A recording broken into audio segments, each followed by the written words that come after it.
Well, good morning, good afternoon, hello everybody. It is incredible to be here, and I see we've got Rob Smith, of course, you're first back to me in the chat. So welcome along to this first keynote of the day. Thank you so much to Clayton and the team at Techno Gym, and again, to echo Hugh's words, we can't put on these events without headline sponsors like Techno Gym. So love your work, you continue to push the innovation game forward. So thank you for everything that you do. Welcome, welcome if you're on here today. I've got Izzy at the other end is going to be running my slideshow. So let's head into that deck. Thanks, Izzy. So there's a couple of house rules before we start. First of all, you'll notice down the bottom, you do have a Q&A chat box down there. We do want you to ask questions as we go. I'll try to answer them as we go. And as Hugh mentioned, we're also going to be looking at answering any residual questions at the end. So this is your session, so make sure you get what you need from it. Right, let's rip into it. First slide, please, Izzy. And keep going. And I've got a lot of builds in here, so I'm going to get you to get your fingers going. So if you have any questions, and first of all, I'm going to cut to the end game with health and fitness segment, and that is that the end game is rosy. So while there's been a lot of carnage in the industry, and that's worldwide, we're going to cover some of that today. It's certainly going to be good on the other end. Right. Just about there. Sorry, we had to send this through last night. So here we go. So what we're going to be looking at in this first session, how things have gone in the UK and also around the rest of the world. So I've just started off with some quotes there, and a little game for myself. I like to play games when I present, and that is I'm going to try not to use any of the following words. So uncertain times, we're all in this together, now more than ever, new normal. I don't know whether these resonated in the UK and beyond, but they were certainly overused here in the US. It is what it is, Rona, Karen, and also before Corona, Shutter, and then Coronials. So just some stuff that's been bouncing around here.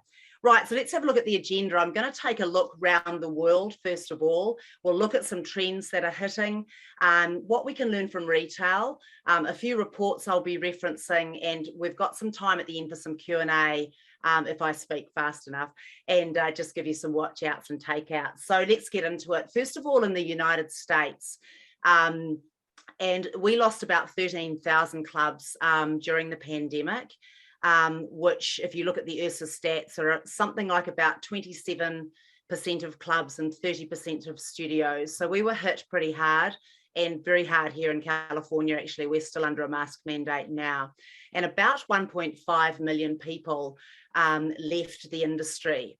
So quite a lot of change there. We had a lot of people file Chapter 11, of course. There's 7 brands there. There are more, but these were sort of the early movers. And here in the US, we use this as a bit of restructuring as well. So it's not all bad news. Brands like 24 and InShape have come back generally under new management, and they usually bring that footprint down and just bring it back to the really well-operated clubs, etc.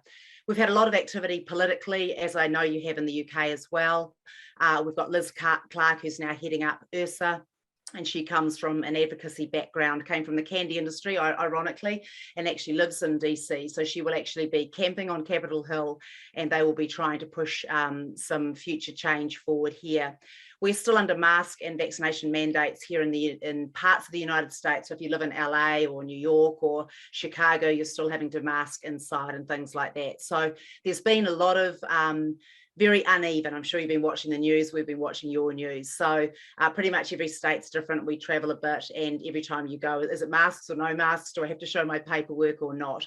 So that's sort of the feeling here in the US, but it's very buoyant. There's been a lot of progress as well, and we'll start to see some of the big chains start to expand and really go gangbusters. Right, let's take a look at the next market, which we have is APAC, so Asia Pacific, and I was on a wonderful call with this crowd last night, and I just, if any of you are familiar with the URSA crowd, we just had a very sad loss last night in John Holsinger, who sadly passed in a motorcycle accident. So just if anyone is aware of the URSA crowd, that literally happened yesterday. So we just had a few moments of silence last night on a call.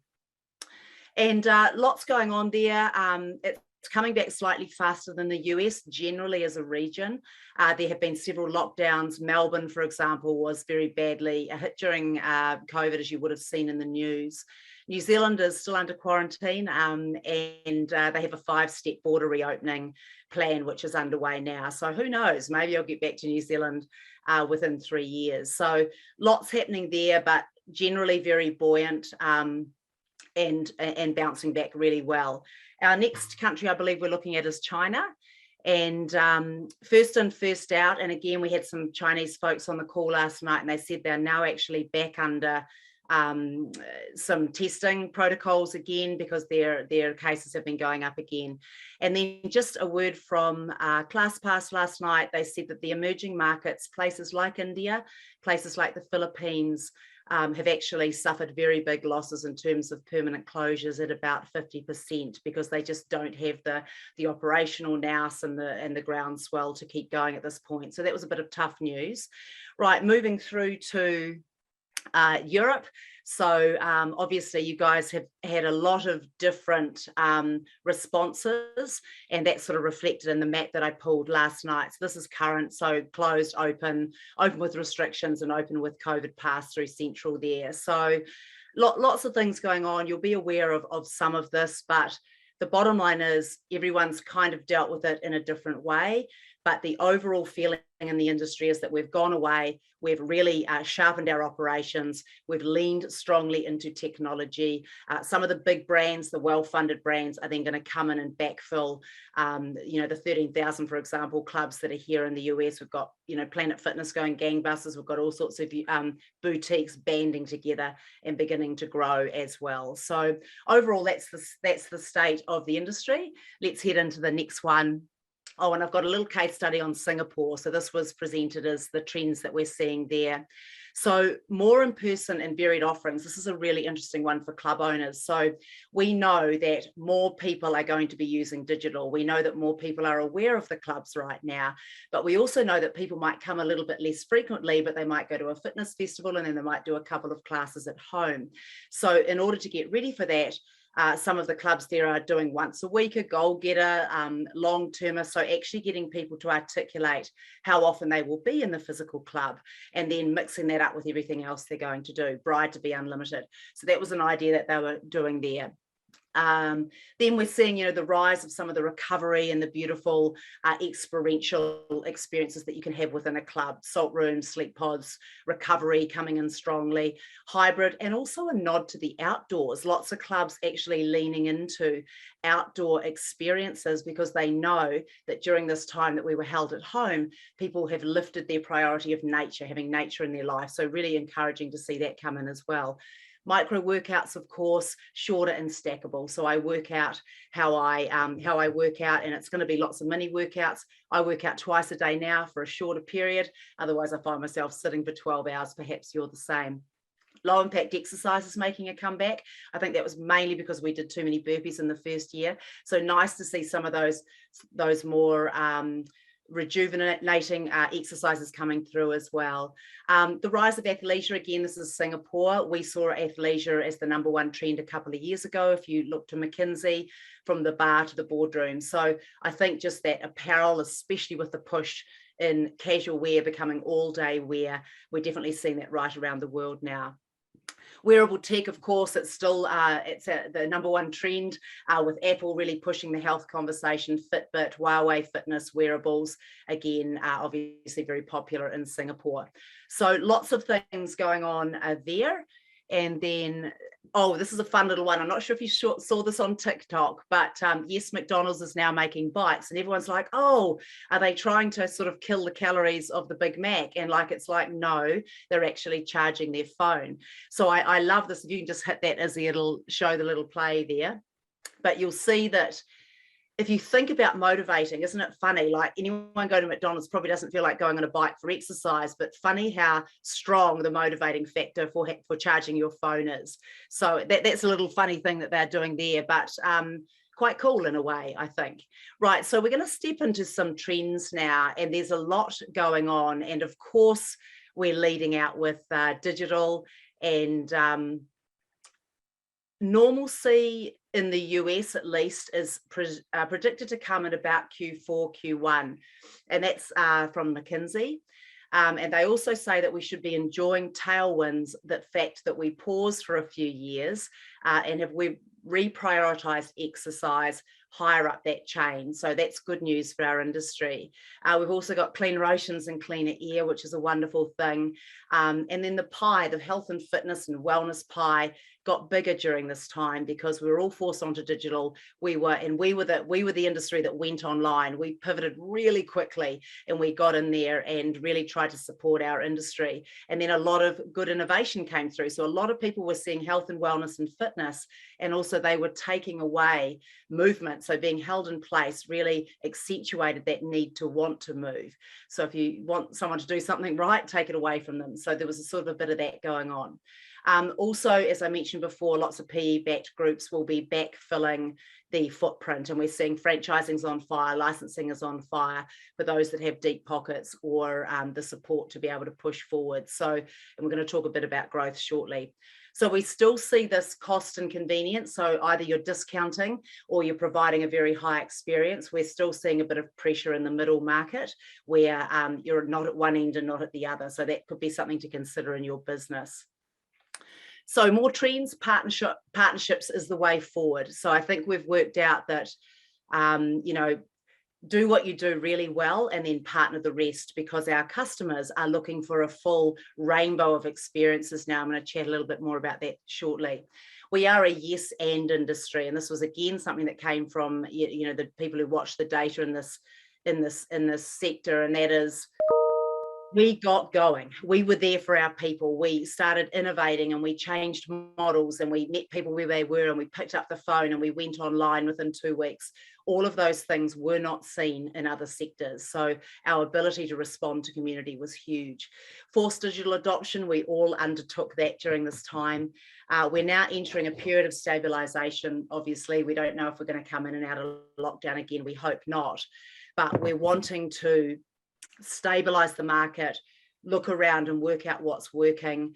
It's still very erratic, I would say. So even when you talk to big club owners or chains, they'll say, oh, well, it's working over here and it's not working over here, and we don't even know why, because sometimes the variables are so local. It's been what that whole community has been pulled into. It's a hot labour market. So we're in the search brand and the recruitment side of business as well. It's a hot labour market right now. So it's candidate's choice. We have a lot of people having a lot of offers on the table. We've had the great resignation, the big quit, people sort of saying, oh, I don't really want this in my life anymore. I want a little bit more hybrid. I want more flexibility. Perhaps I want to follow my passion now. So all of that stuff's happening. And we're definitely seeing people asking when they're going for roles, they definitely want inclusion. So the DEI conversation is very strong as we're coming back into the market and things are getting going again.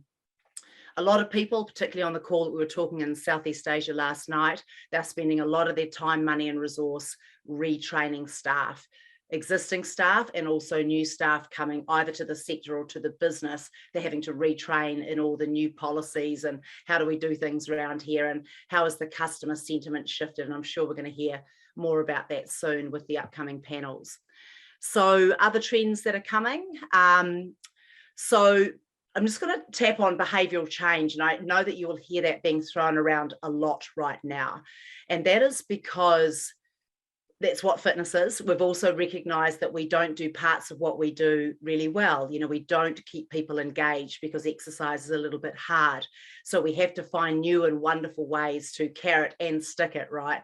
We need people to stay with it. And as part of our behavioural change in the macro trend sense, 75% of consumers switched to a new store product or a buying method. So that's a huge shift away because we were forced to. But now that we've seen a bigger world, I think we're going to be making better and different decisions going forward. And I'm sure they'll lean into that in the consumer panel. So next up, of course, our ACSM top 10 worldwide trends. So this is taken mainly from the industry, from a broad array of people within our industry. Wearable tech, of course, coming in at number 1. And this has been on the rise anyway. And again, we had MyZone and Apple and a few other people been in conversations with them lately. And it's really gaining a lot of traction now. People are beginning to expand what they are reporting on. So you're not just getting a guess at a heart rate. You're getting a lot more of those, what we would consider medical grade biometrics. We're seeing businesses like Whoop, and we're seeing Fitbit, and we're seeing the Apple Watch really beginning to tie in the health conversation, the recovery conversation, how much strain, what is the quality of the recovery, what should you be doing today based on what your wearable is telling you.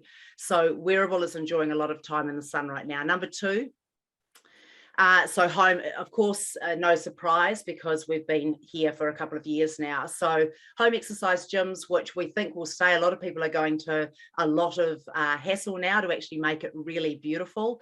And we expect that creating that experience at home will continue to lift as people continue to develop that space. Now, of course, all of this development's been pushed by Peloton, which has had, of course, a fall from grace just recently. But, you know, we have a lot to thank them for, because they really forwarded and lifted and raised the awareness of fitness and really lifted the game. I mean, we all hold ourselves to Peloton now in terms of the experience they managed to deliver, the community they managed to cultivate, the slickness, you know, the celebrities that they created from this, the stickiness in the product, and then they diversified. And sure, there's lots of things that went wrong with the brand, but there's many things that we have to thank them for as well. And of course, under new leadership, new CEO is from Spotify, so knows a thing or three about growing big business. And, you know, I have no doubt that they'll come back strong. And then we've had a lot of other connected fitness concepts, which I'll share with you shortly, come to the fore as well. So home exercise gyms and working out at home as another touch point in our fitness week, I think is a positive thing. Right, next one. Outdoor activities. And as I mentioned before, this is like the counter trend. It's the counter trend to technology, and very, very wonderful to see people. Hiking is up, camping is up, all of these outdoor pursuits, because people again have been reduced to the simpler things of life and fulfillment and time with family and friends and loved ones, which I think has been incredible. So number four, you'll know these all as well. So strength is having a real moment, and the cardio space, if you think about it, is very crowded. We've got lots of bikes and cycling and rowing and all the rest of it. Strength has always been there as a category, but it's really rising, and everything that I'm opening right now, all countries in the world, strength is on the rise for a number of reasons. Immunity, you know, and also just to balance out the workout. There is only so much cardio we can do, and that's why recovery and strength are sort of filling out that whole needs of a person's fitness week. So good stuff there. Next one is for weight loss. So, and these have shifted a little bit. They don't tend to shift too much year on year, but the pandemic's definitely changed the priority. Personal training, really, really powerful. I know that David Minton will be very delighted to hear this. That was one of his big ideas, was that if everyone in the world had a personal trainer, we'd be a different world, and he's 100% right. So personal training at home, remote, and I know that there's been a lot of shift in clubs. A lot of clubs have lost personal trainers because they've had to go and fight for a living over the last couple of years, and then clients do love their personal trainers / counsellors. So been a lot of movement there, but we expect that that will continue to stay strong as people need help. There's newcomers to the industry, don't know what they're doing, they need the guidance. And there's also a lot of models. We're seeing a lot of remote coach, we're seeing a lot of people being able to push out more affordable models rather than what was always perceived as quite an expensive add-on luxury service for rich folks, which was pretty much where it was sitting for a long time. So next one. High intensity, so that's dropped a little bit. That was, you know, further up the scale in previous years, but still there. But we're beginning to see a more rounded approach to exercise, and that might be being driven by the fact that we're welcoming people who are not fit, who are not in shape, who perhaps are carrying more weight, and all of those things, are not familiar with exercise in their life. So we're definitely seeing that is going to change our demographic overall. Next one. So bodyweight training, and a little icon there, not bodyweight training. And the next one, And that again was pushed by at-home workouts where people didn't have equipment. At least here, you couldn't get your hands on a dumbbell for the first 7 months. So that was a load of fun. Online and on-demand exercise classes. So most people in this space will report it's definitely plateaued and dropped off, but overall, people now know more about what's out there. And I think with the pushing forward of the Calm and Headspace and all the meditation, mindfulness apps as well, it's definitely broadened everyone's appreciation of all the things that I need in my life. And wow, there's some incredible content. I mean, the fact that I can be put to sleep by Matthew McConaughey on Calm or train with some of the great celebrities around the world is an incredible thing that digital has allowed. And there's been some great success stories which we've shared in this format previously. And then last but not least, health and wellness coaching. And we expect this to keep growing. I would expect this to keep climbing up the ladder as one of the big trends. Health is wealth. We're definitely seeing big shifts here. So let's look at some more trends heading in. I'm just keeping an eye on the time, and I'm also keeping an eye on the question and answers, and I'm very disappointed there's not one question in there. If I was in the United States, there'd be 100 already. So please feel free to ask those as we go. So technology is the number one dominant trend that's hit the world, every sector, every business. So depending on which sector you're in, it's either 5 to 10 years that it's been advanced in the last couple of years. And that is reflected in both software and hardware. So everyone's gone away, and I don't know if you've noticed this, but all my banks, my insurance companies, everyone's gone away and tidied stuff up in the back end and the software side, and also upgraded hardware where they can, knowing that they have to now shift to better servicing the customer. So that's been sort of a general thing. Next up, Izzy. So the tech titans, and of course we're seeing this wrestle for power at the top by Gamma. So that's Google or Alphabet, Amazon, Microsoft, Meta, which was formerly Facebook, and Apple. So the big guys, the big tech guys, tech titans are definitely continuing to compete for that whole wallet of our customers. Because they own the platform, they own all the things, and they can buy the other things that they don't have. So we're definitely seeing the closing of those circles. And, you know, there was a lot of legal movement over here in the US as well. You would have seen all the big brands in court just trying to guard from monopoly and all that stuff that happens globally as well. Wearables, huge trend. We've already talked on that, and it's going to continue to get better, and it's going to continue to be self-managed. Like, not everyone wants to wear a watch or a strap, but we're really seeing that it's going to help in many, many different ways, medically and physically, and also really help us live an optimal life. So expect that to keep rising as well. Next up in the tech conversation, so Apple we've talked about, MyZone, Fitbit, just let them all roll, Izzy. So lots of upgrades happening. People are now wearing the wearables around the body. Whoop, you can now insert it in clothing. They've now launched a clothing line. You're now on a subscription model where you get free clothing, and as part of your subscription, not free, but delivered to you every quarter, and then you can put it around your body. So we're beginning to see the sensors being moved closer to the heart, closer to the skin. There's injectables, there's edibles, there's things that are now living inside the body, and these are for medical and for fitness purposes as well. We've got the Aura Ring, of course, which has just had another upgrade, really looking after your recovery, your sleep, etc.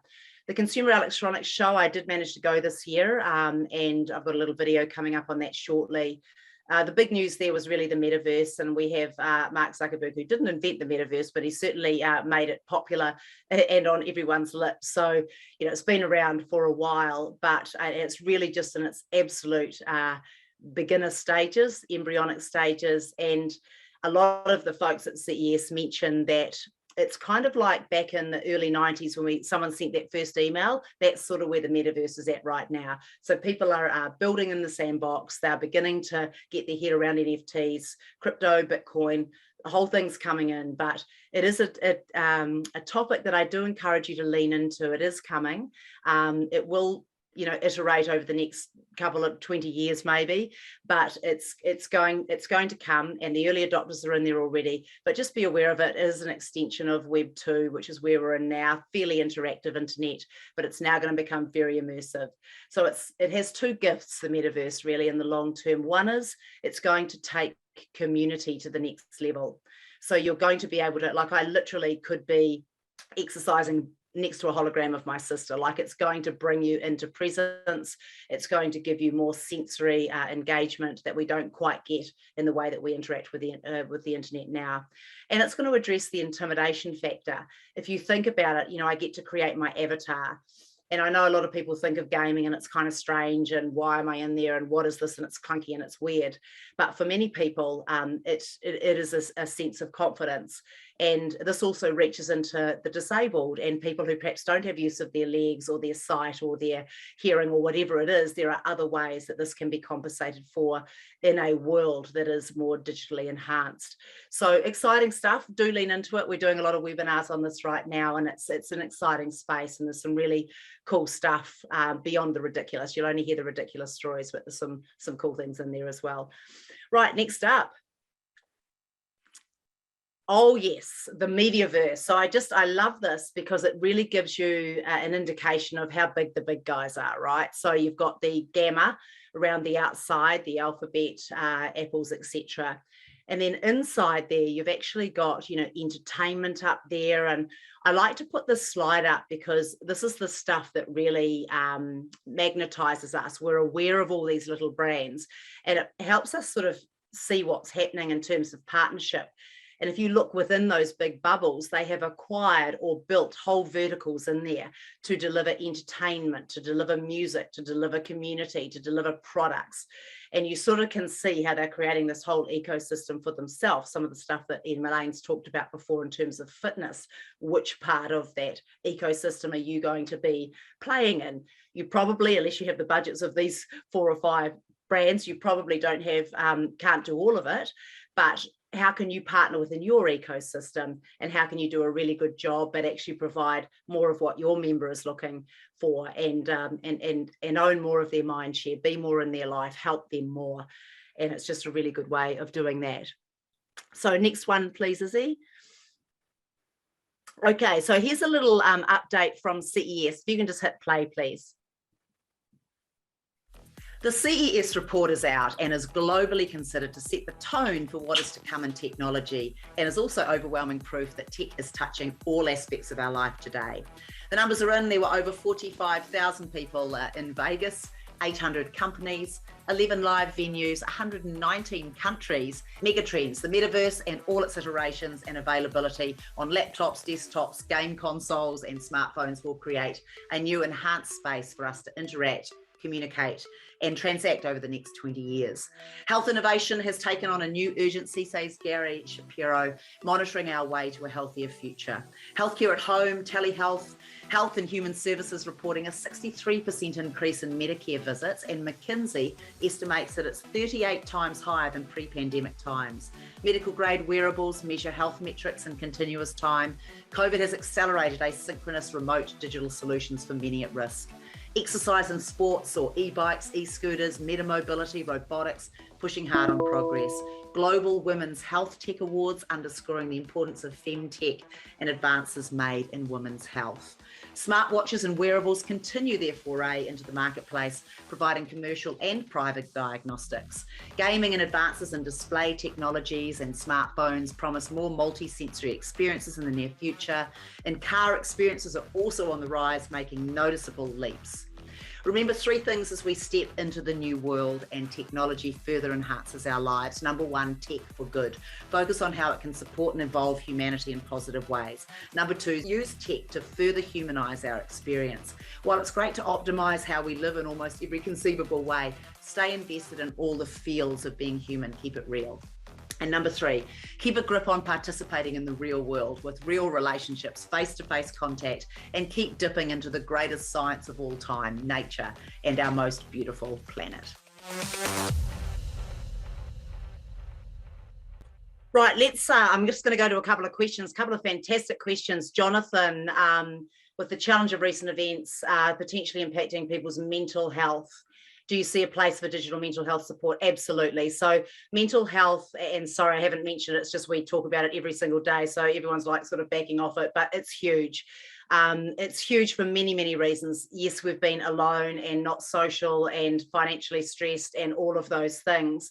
We've also been confined. We've had things taken away that have really affected us. We've also got our kids going through an epidemic of, bullying and cyber and everything cyber that we don't understand, and just the horrific things we see on there. If everyone got to see the documentary on Facebook, I mean, pretty horrific stuff. So the answer is yes. And what we're finding is mental health through mindfulness, through meditation, through movement, through medicine, all of these things are definitely coming into the broader sphere of what a club offers, what a digital offering offers, what a consolidated, a collaborative effort between different brands.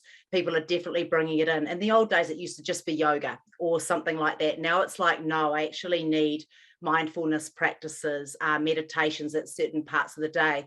Now, where digital is really good and you can have it with you when you need it. So, a lot of people like to meditate first thing in the morning. I like to meditate while I'm vacuuming. People do things in different ways. But the good thing about digital is you can do it when you need it. The challenge for clubs in the past has been everyone tries to run a meditation class, or they try to do yin yoga or whatever it is, and then it sort of ends up at almost midnight, or it's not quite, we haven't quite had the foot traffic. What we're finding now is the trends are really rising because the need is there. And people have shifted away from equating doing a 30-minute HIIT workout as being the only thing that's good for you. As you know, me going for a walk and actually calming down and noticing the flowers and these sorts of things is as powerful, if not more so, for my life. So you bring up a great point. The answer is yes. Every brand, I believe, should be looking into how do we balance this out. If you look at it as part of the recovery sphere, yes, you've got all the percussive instruments and things like that. But if you look at the Tom Brady's just retiring out of the NFL, that they talk a lot more about their recovery strategies, their mental health practices, than they do how hard they train. They assume that every elite athlete trains their ass off, essentially, but it's how smart you recover, of which mindfulness and meditation is there. So yes, a huge part. And even brands that, even if you don't have a lot of budget, you can find out what your members want, and even using the voice of your instructors, or leading through some sort of meditation, or getting a mindfulness expert to come in and consult or deliver products and services to your business is the way that people are going. So the answer is yes, absolutely. The second question, Richard, yes, I mentioned 1.5 million left the workforce over here. That's an URSA question. I will actually go back to URSA and answer that. And as Hugh mentioned, we're going to go back and answer all these questions when we send the recording out as well. So great question.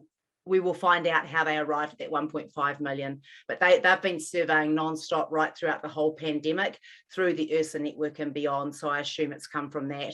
And they also employ there's a lot of businesses that actually capture that data for them. So thank you for that. Oh yes, and Richie, I'll just do this one and then we'll move on to the next slide. How can operators and suppliers around the world embrace Web3 and the metaverse in 2022-23 to support their, let me see, I've just lost their businesses. Okay, so we're actually running some series of webinars with Olivex actually. You'll probably see those floating around. So again, I'll answer that when we send out the Q&A as well. The best thing to do is know that it's coming, okay? It's a little bit like, should we do a digital transformation? Is technology really going to be that powerful? I don't think anyone's questioning that now. So just know that it's the next iteration of the internet, and so therefore it has to exist because the internet exists, but it's on a continuum. So don't get freaked out. If this is the first time that you're hearing about NFTs and what is the metaverse, it's basically an enhanced digital environment of what we're living in now, but it's a place where the realities can live. So I've talked, we've seen the goggles, and I've got some connected fitness clips coming up to show you, but you can be in a virtual world. So this is Ready Player One, and I hate to say it, but about 3 or 4 years ago at this conference, I said fitness is going to become like Ready Player One, and that's just at the beginning of happening now.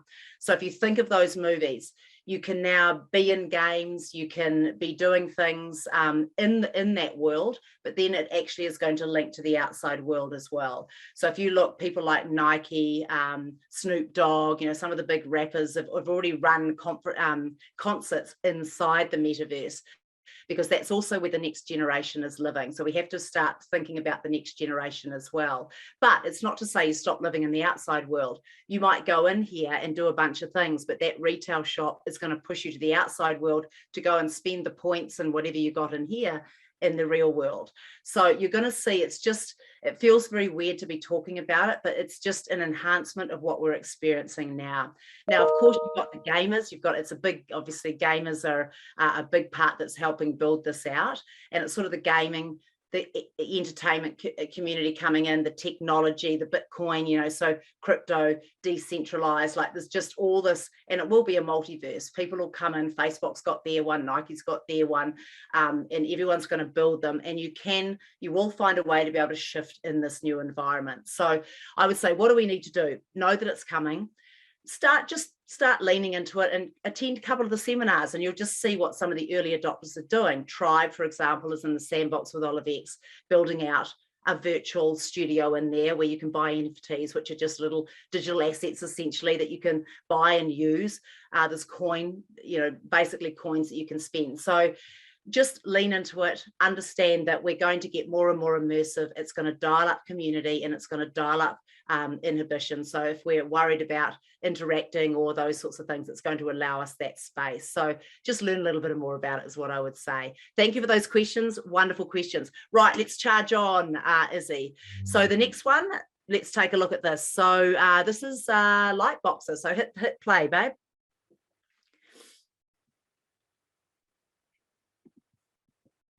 Oh, actually, I lie. This is a system called Speed, which is basically half mirror and half tonal, I would say. So you'll see that there's AI driving the machine. So as you pull it up, it actually controls and it's able to resist against you. So you're working stronger eccentrically. You can change how you're working, but it's really working against your natural strength. So what you find with all of these systems that are coming in at home right now is they have all your metrics, everything's customized to you. However hard you're pulling, they're reacting against that, and then it stores it. And you'll find that your workout session comes down because you're actually working harder in a shorter period. And these are all big plays for at home. So that one is called Speed. Speed Fit, you'll see, again, I can put those in the notes later. Right, the next one, Izzy, thanks. Actually, I think we might have missed the first one. Yeah, okay, great. Hit play on this. Go back. Yeah. Is there one before that or not?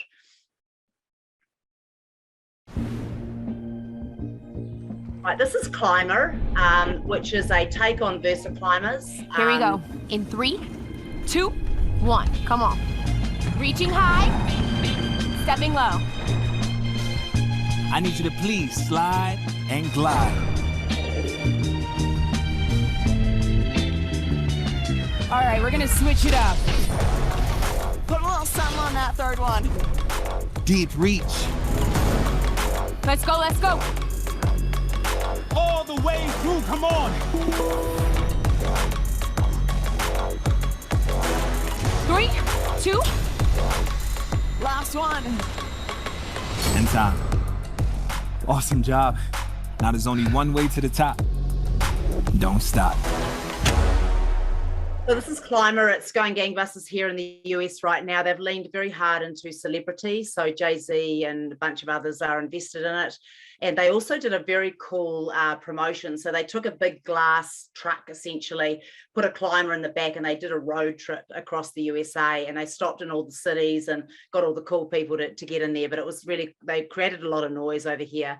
So they're, they've been tied up in supply chain issues as well, but they're definitely selling really well. And it's a very cool, very effective way to work out based on the Versa Climber, which you'll possibly have in your clubs already. But I went to their home base in Denver, incredible, using a lot of lights and stuff, incredible workout. And I thought, oh, this isn't really working my triceps well. I got to the next day and I was wrong. So great workout. Next one, Izzy. So light boxer, I think we missed as well. Yeah, had it. You guys are hard.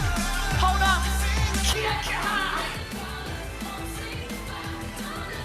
5, 4, 3. So now we're taking body combat, the body combat that you know from the club.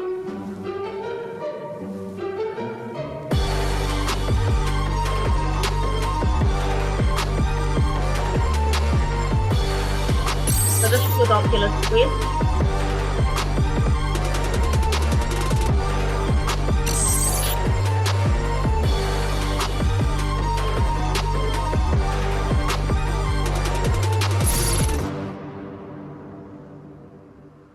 So this is rating quite well. Let's go so again. You'll see Virtual Dan and you'll see Virtual Ray.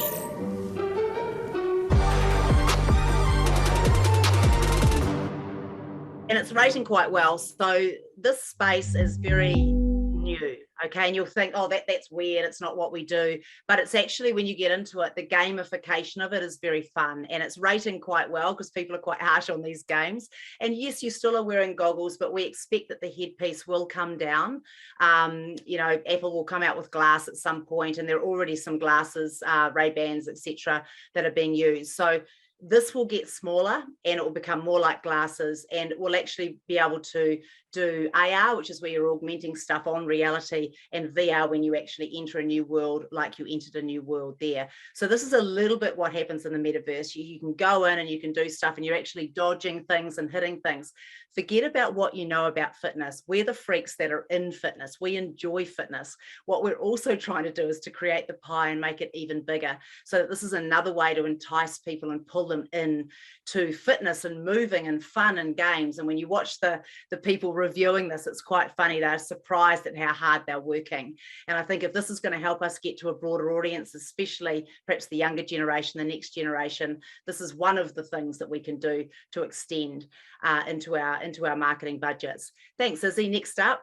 And we did miss one. I will add a link to the notes after this, light boxer. And we missed the video, but it was very good. I tried it at CES, and basically it's a screen and you actually punch with the numbers, but I know that there's been a few of these in the past, but this one was really good. And the founder is half MIT, so he's a tech geek, you wouldn't mind me saying that, and then he's half personal trainer, so he understands movement and he understands technology and how to build it. So I think it's one of the better boxing systems that have come out as well. Then I just wanted to give a nod here to Nordic Tracks. So from IFA introduces voice controlled dumbbells. So we're getting to the point, and of course voice activation, audio is a very big trend as well, where we just, you know, from Alexa and Siri and all the rest of them. So this can basically say put more load on, and I can go from 5 to 50 pounds. So from 2.5 to say 30, 35, 36 kilos. So significant, right? And you don't have to move anything, no transition time. So this is sort of what we're stepping into now with technology, is AI, ML, and then just being able to do these things automatically, which is quite spectacular. Next up. How are we going on time? I think we're going well, actually. Yes, 10 minutes to go. So what can we learn from retail? You know, as a sector that's more developed than what we are, it's always really good. So use retail as the lens as you think about your business. So as we come out of this pandemic, and we are going to come out, and there'll be a few false starts here and there, and the customers' behaviors will have changed a little bit, but just keep measuring them, keep asking questions, and keep adjusting. So let's think about it from a retail perspective. Meet me where I am and make easy to navigate online and offline. So meet me where I am. That's a little bit into the metaverse. If people are there, let's go shopping there, but don't pile all your resources in now. It's at the very beginning, okay? Make it easy to navigate online and offline. So if I'm a member at your facility or whatever your business is, how can you give me more touch points that involve the online and the offline experience? So I might see you physically, I then might get a meditation from you, I might get a goal setting thing, I might get some motivation, I might come back for a visit, I might do 2 workouts at home. You know, you need to start thinking again of that customer journey. How do I navigate that? Next point. And these have actually come out in prioritized order as well. So this is the importance of them is, first of all, so meet me where I am, give me relevant service and product recommendations. So you know what I like, give me more of what I like. And we've definitely seen that with our friend Jeff Bezos at Amazon, the king of predictive, right? So tailoring messaging to my needs. So only give me stuff, only serve me the stuff that I want to see based on my past preferences. And again, we're leaning into that AI conversation. Offer me targeted promotions. Okay, so you know what I like, so just give me some warning and put that in front of me. Next up, and these are all things we can do in our businesses. Celebrate my milestones. We see that we do that a lot. We're so strong on community. We're celebrating birthdays, we're tenure, all of those things. Build those in on a regular basis. So you know, it can be a celebration for staff as well. Great, thank you. Timely communication. So some of these are commonsensical, but I think when we go back to our businesses and actually run it through and we're like, oh, we're not always consistent. So find ways that we can build that. Yep, next up. Follow up post-purchase. Address comms to me. And I thought that would feature higher, but it's quite low there, but still important.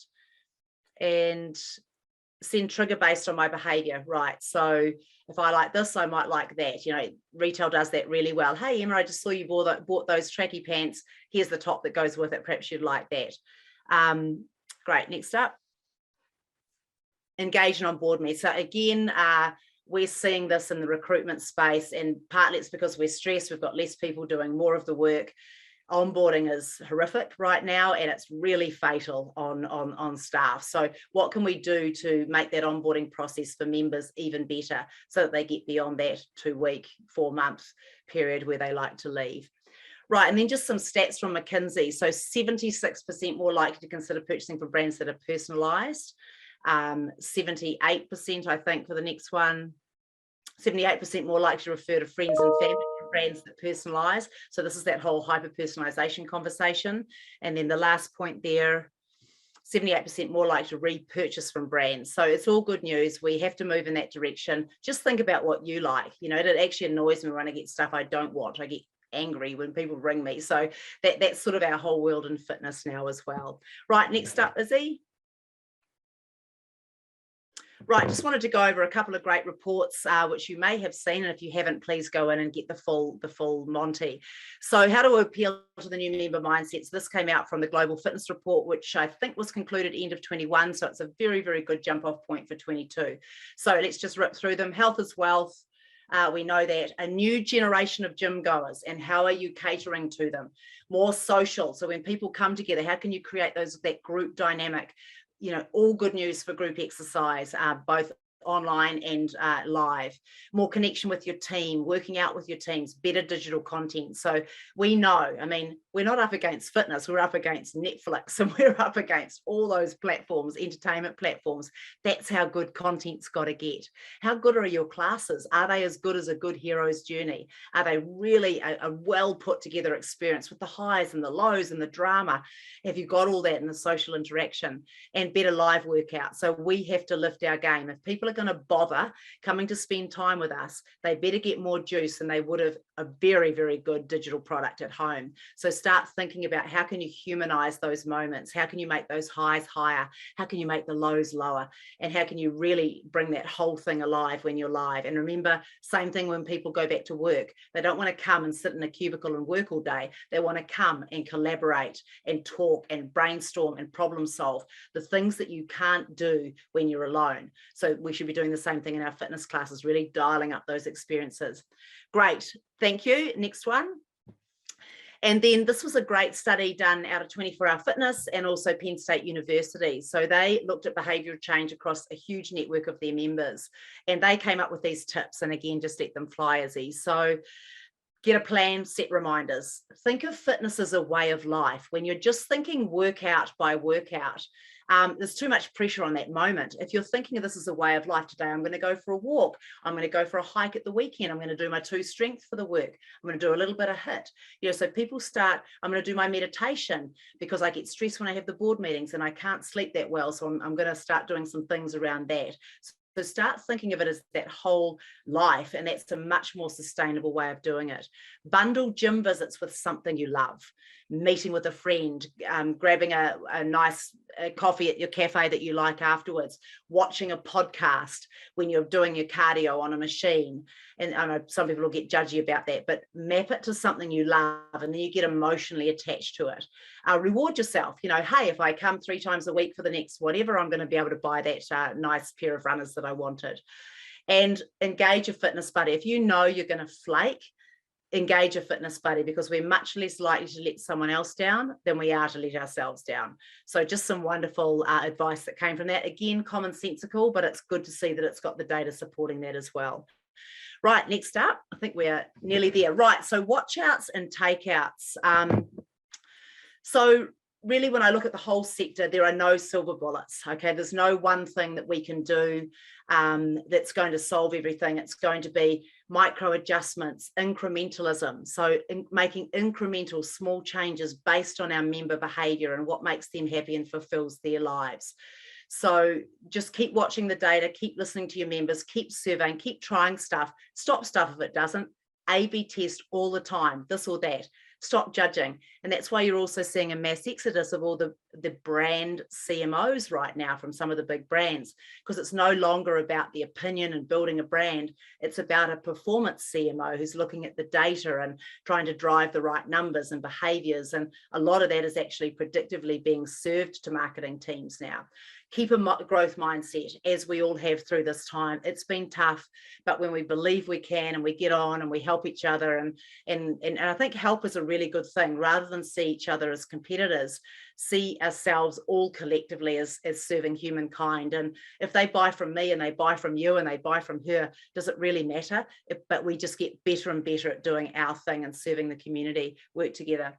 UX is the differentiator. So the experience that you create for your members, your clients, your patients, whatever they are, it's the UX, it's the experience of being with you and what do you get from that. So that's the differentiator, because all the other stuff, all the technology and the way that we do things is kind of, it ends up being sort of similar, but it's that special, your special sauce essentially.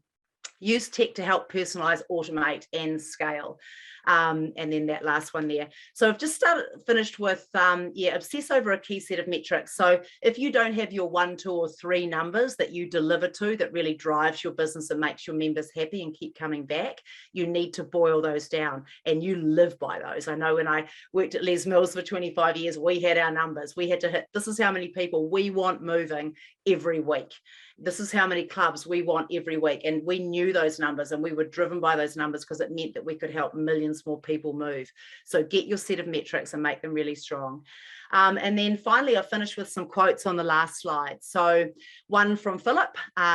So your best defense against the virus is to be fit and healthy. And that has been a call. It's been making fitness essential. It's been all the advocacy that's happened through this time and needs to continue. Just a wonderful quote.